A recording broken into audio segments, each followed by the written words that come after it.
E aí, gente boa, gente bonita, gente jovem, eu sou o professor Eliezer, graduado em Ciências Sociais e mestre em Sociologia pela UFMG. Nós estamos começando um projeto hoje, Autores do Enem. O primeiro autor que nós vamos trabalhar é o autor Maquiavel, Nicolau Maquiavel.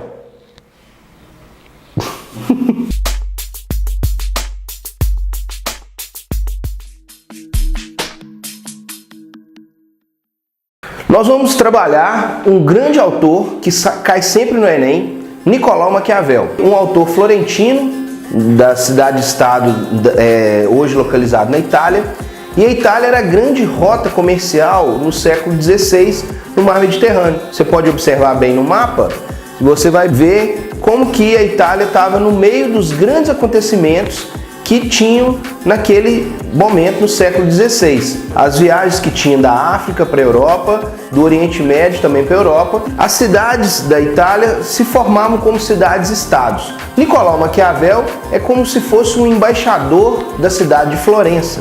As cidades-estados produziam sua própria lei, a sua própria gestão, e elas funcionavam de maneira autônoma. Maquiavel era esse cidadão florentino, esse cidadão de Florença que representava a cidade. Maquiavel estava dividido entre dois mundos, a monarquia de um lado e a república de outro. A monarquia era o poder do soberano e a república o poder das leis, não é? O poder da Constituição.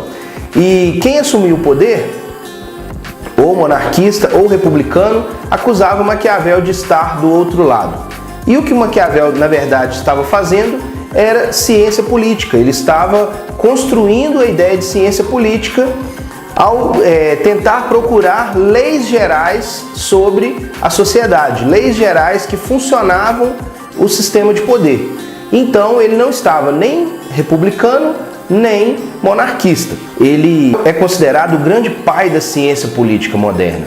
Tem um ponto de divisão entre antes e depois de Maquiavel. Antes de Maquiavel, a política era vista como algo idealizado, uma sociedade perfeita, como nós vamos criar uma comunidade ideal. E depois de Maquiavel, Maquiavel insere na sua obra um realismo. Ele insere a política como ela é. Então, ele parte do pressuposto de que os homens são gananciosos, interesseiros, manipuladores. E construindo essa ideia, ele faz uma psicologia do ser humano, tá? Por isso que a obra de Maquiavel é tão importante e tão útil para todas as outras áreas da nossa vida, porque ele tem uma visão negativa do ser humano.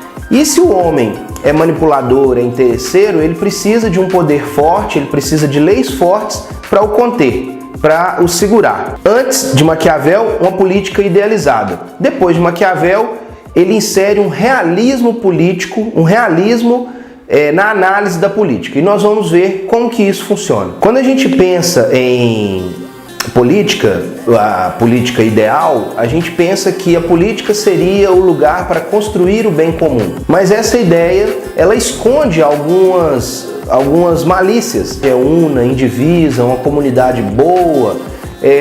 Por trás dessa ideia esconde a diferença, a disputa, o conflito. Maquiavel vai falar que a política é a arte de conquistar e manter o poder. Então, a política é a arte do conflito, é a arte da disputa, do confronto. Então, nós precisamos, nesse caso, entender quais são as leis dessa disputa, as leis desse conflito para poder trabalhar. Maquiavel estava num contexto de crescimento da ideia de república.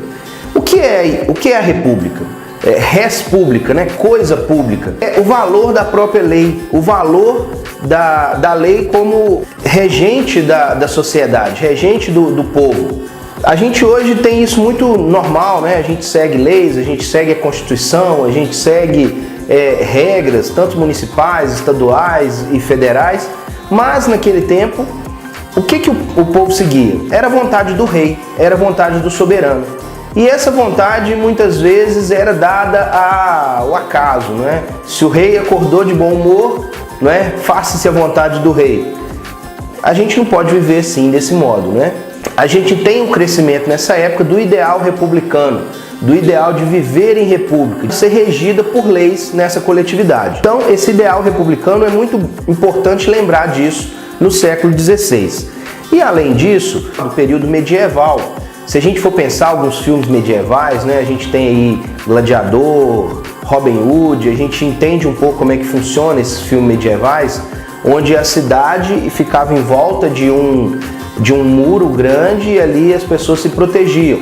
Dentro do feudo, né, a gente conhece como feudo, as cidades chamavam-se, né, uma espécie de feudo, funcionava a vida social. Ali era o lugar do senhor feudal e o lugar dos servos, que mantinham a fazenda, a roça e tudo mais. Os homens livres transitavam entre os feudos e os homens livres começaram a formar o que nós chamamos de corporações de ofício. O que são corporações de ofício? São como se fossem sindicatos de trabalhadores onde as pessoas se juntavam para prestar serviço. Pessoas, ferreiros, curtidores de couro,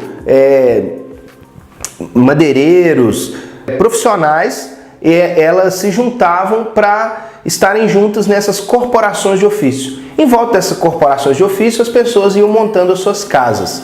E essas casas, esse ajuntamento, formavam pequenos lugarejos, pequenas cidades. Essas cidades eram chamadas de burgos. Os burgos, então, vão depois se constituir como cidade, e esses burgos, né, esse povo que está ali, vão ser a chamada classe burguesa. E essa classe burguesa era formada de homens livres, e esses homens livres, eles fizeram os grandes movimentos, não é, na Idade Moderna. Então a burguesia é a grande classe que começa a crescer nesse período do Maquiavel e começa a fazer força, não é, a influenciar na política. A grande obra do Maquiavel, a sua grande realização, é o livro O Príncipe. Foi escrito como uma espécie de coaching, como a gente tem hoje, não é? O Maquiavel tenta aconselhar um príncipe a como ele deve governar. Ele escreveu esse livro, ele estava preso pelo grupo dos monarquistas. E na prisão ele escreve o livro para o príncipe, tá? Dizendo a ele como ele deveria conquistar o poder e manter o poder. Esse livro é muitíssimo interessante, vale a pena a leitura, ele é um livro bastante curto e ele vale a pena a leitura porque ele, como eu disse, ele é psicológico. Então ele parte da ideia de que o homem é vingativo, é interesseiro, e ele diz que inclusive o homem esquece mais rápido a morte do pai do que a perda de uma propriedade. E a ideia que ele quer construir é de um príncipe virtuoso, de que o príncipe precisa ter virtude para governar. Ele precisa buscar as virtudes para fazer o seu governo. Cada feudo, cada senhor exercia seu poder no lugar onde ele fazia a sua fazenda, a sua roça e o seu domínio. Então essa fragmentação fazia com que o poder, né, ficasse sendo puxado para um lado e para o outro.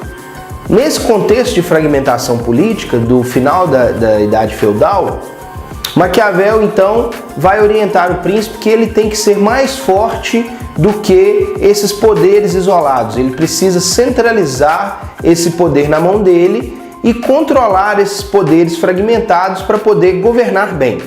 E o Maquiavel usa duas figuras muito interessantes. A figura da virtude, que é a capacidade, a habilidade das pessoas de tomar boas decisões, e a figura da fortuna, que é a sorte. A fortuna é uma deusa e mulher, não é?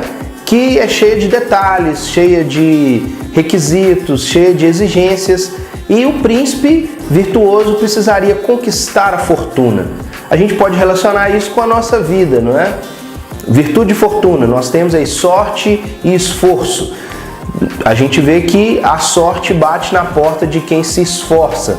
É a ideia que Maquiavel quer construir com o príncipe, aconselhando o príncipe a ele ser virtuoso para conquistar a fortuna, conquistar a sorte. Essa obra de Maquiavel, ela foi muitíssimo criticada, inclusive ela esteve entre as obras, a primeira obra mais perseguida pela igreja daquela época. Maquiavel foi chamado de ateu, de satânico, e até hoje nós temos essa coisa de considerar, por exemplo, né, o adjetivo fulano de tal é maquiavélico, né? Quer dizer que ele é ardiloso, quer dizer que ele é capcioso, mas na verdade isso é uma grande injustiça com Maquiavel. Ao ensinar o príncipe a governar, ele também ensinou ao povo, não é, a não ser dominado por um príncipe tirano. Agora eu vou dar dicas do que já caiu no Enem sobre Nicolau Maquiavel e que vai ser muito útil para você. Caiu no Enem de 2010 uma parte da obra do Maquiavel sobre pragmatismo e racionalidade, que as decisões deveriam ser tomadas com a prática, com a racionalidade da decisão medida dentro da política. Não considerando, por exemplo, questões divinas ou naturais ou extra-sociais. E vocês vão poder conferir essa questão aqui abaixo. Eu vou fornecer para vocês as questões, elas estão abaixo aqui nos comentários. Então, de 2010, pragmatismo e racionalidade da obra de Maquiavel caiu. Preste atenção, viu? Caiu também no Enem em 2012 uma questão sobre Maquiavel, falando sobre o princípio renascentista da razão. Maquiavel era fruto desse renascimento cultural na Europa, e aí renascimento também é muito importante entender, tá? E o princípio de que a razão conseguiria interpretar as leis da natureza, as leis do ambiente e da sociedade. Então deveria se olhar para a razão, valorizar a razão, para se tomar boas decisões. Então, caiu do Enem, fica ligado. Caiu também no Enem de 2013 o grande dilema maquiaveliano entre ser amado e temido. O Maquiavel vai trabalhar essa ideia, porque os seres humanos, como a gente disse, eles são interesseiros, são gananciosos, como o próprio Maquiavel constrói na sua obra dele. Isso é a opinião do Maquiavel, ok? Ele vai dizer que se um príncipe for amado, é muito bom que ele seja amado, não é? É ótimo que ele seja amado, mas o amor se troca facilmente. Então, o amor se troca de um príncipe para o outro. Então, o amor é arriscado. Também ser odiado é muito ruim. Um príncipe ser odiado não é bom, porque ele vai querer ser trocado também na primeira oportunidade que se tiver. Então nós temos aí duas coisas, amado ou odiado. É melhor ser amado, mas o amor é arriscado. O ódio também é muito ruim, é péssimo. E aí o Maquiavel vai dizer que é melhor o príncipe ser temido, porque o temor gera, no caso do líder, tá? O temor gera obediência, e essa obediência é uma boa conselheira para o governante. Então, o príncipe, entre ser amado, odiado ou temido, é melhor que ele se equilibre entre ser amado e ser temido para que ele consiga governar bem. Caiu também no Enem de 2013. Fica ligado. Nos ajude a manter esse projeto. Por favor, você nos ajuda muito curtindo o nosso vídeo e compartilhando ele nas suas redes sociais, seja no Facebook, seja no Instagram. É muito importante você nos ajudar nisso, ok? Posso contar com a sua ajuda? O próximo autor que nós vamos trabalhar é o criador da teoria do contrato social, o inglês Thomas Hobbes. Não perca o próximo vídeo, tá vindo logo aí, viu? Um beijo na alma para você, até mais!